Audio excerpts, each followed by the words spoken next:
KRS-One, then thank you for starting your weekend with us. I'm legally obligated to say that we are Boytown's sole legal station, and we are funded in whole or in part by the Republic of Boyland. Thank you very much for joining. I would like to start today with a bit of a heavy topic, that of course being the Russia-Ukraine conflict, which has claimed over 11,000 lives as Russian troops infiltrate and get very, very close to the capital of Ukraine, Kiev. The president and his cabinet, as well as a majority of MPs in Russian parliament, are refusing to leave. It is unknown in the coming days whether the president will live or die. However, the odds are not looking good. And for our next story, as I'm sure many of you know, much of the food in Boyland and Boytown is imported. Well, the Boyland Foodstuffs Corporation is trying to fix that by opening up a new branch of them called the Boytown Fruit Corporation. The corporation will grow fruits such as peaches and strawberries with money secured from the government of Boyland.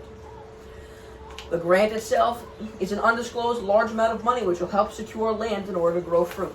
The food will be exported to Canada and America, as well as this, it will be distributed throughout Boytown. Our final story here this morning, before we go to weather, as President of Boyland, Sweet Henry Westlake, has officially condemned Russia for their invasion of Ukraine with unanimous support from Parliament.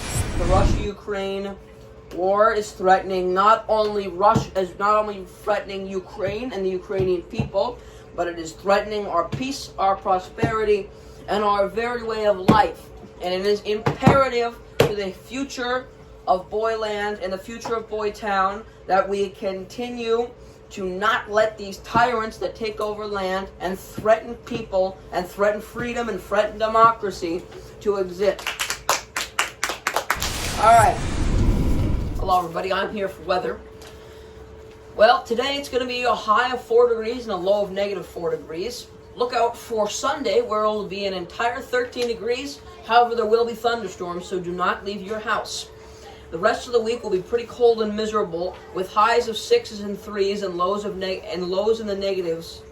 the low negatives. Well, that's all for the news. Here's what's next.